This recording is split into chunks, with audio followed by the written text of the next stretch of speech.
বাঙালির কাছে ভ্রমণ মানে পাহাড় আর সমুদ্র, কিন্তু কেউ কেউ আবার জঙ্গল সাফারি খুব পছন্দ করে। শহরের এই ভিড়ে আর এক মুহূর্ত থাকতে দম বন্ধ হয়ে আসে সকলেরই। তাই পরিবার বা বন্ধু বান্ধব মিলে দু একদিন ছুটি কাটিয়ে আসুন উত্তরবঙ্গের ডুয়ার্সের কাঠামবাড়ি জঙ্গলে। অক্টোবর থেকে মার্চ মাস পর্যন্ত এই জঙ্গল সাফারির আদর্শ সময়। ডুয়ার্সের জঙ্গলের কথা বলতেই প্রথমে মনে আসে গরুমারা ফরেস্ট বা জলদাপাড়া অভয়ারণ্য অথবা বক্সারের জঙ্গল, কিন্তু এগুলি ভ্রমণ পিপাসু বাঙালির কাছে অত্যন্ত পরিচিত স্থান। কিন্তু আজ আমরা পাড়ি দেব ডুয়ার্সের এক অব্বিট জঙ্গলের উদ্দেশ্যে। আজ আপনাদের গন্তব্য কাঠামবাড়ি ফরেস্ট। নিউ জলপাইগুড়ি থেকে প্রায় ৩৫ কিলোমিটার দূরে অবস্থিত এই বন রাজ্য। এই কুইহিন বনাঞ্চলটি মূলত বনজ উদ্ভিদ এবং প্রাণী জগতে সমৃদ্ধ। দুপাশে সারি ঘন জঙ্গল, মাঝখান দিয়ে চলে গিয়েছে পথ। চারপাশে তাকালে দেখতে পাওয়া যায় শাল, সেগুন, পলাশ গাছের সারি।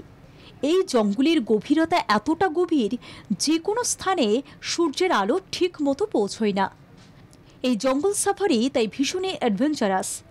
তবে কেবল জঙ্গলের সৌন্দর্য না, সৌভাগ্য থাকলে দেখতে পাবেন জঙ্গলের মধ্যে বিচরণ করছে চিতাবাঘ। এছাড়াও বন্য হাতি, নেকড়ে, শিয়াল, বন্য শূকর প্রভৃতি বন্যপ্রাণীর মাঝে মধ্যে দেখা মেলে এই ঘন জঙ্গলে। ভোরবেলা হলেই শুনতে পাবেন নানা পাখির কলতান। সকালে চিত্রটা মনোরম হলেও রাত্রিটা একেবারেই আলাদা। এই জঙ্গলে রাত কাটাতে হলে আপনাকে ফরেস্ট ডিপার্টমেন্টের অনুমতি নিতে হয়। তাই এই নিরিবিলি জঙ্গল এখনো পর্যন্ত যারা দেখেননি, তারা অবশ্যই একবার ঘুরে আসুন উত্তরবঙ্গের এই অব্বিট জঙ্গলে। কাঠামবাড়ির চারপাশের ল্যান্ডস্কেপ ভিড়ের টি গার্ডেন দিয়ে সমৃদ্ধ। তবে বন্য প্রকৃতির সমস্ত উপাদান থাকা সত্ত্বেও কিছু অজানা কারণে কাঠামবাড়ি ফরেস্ট পর্যটকদের কাছে খুব একটা পরিচিত হয়ে উঠতে পারেনি।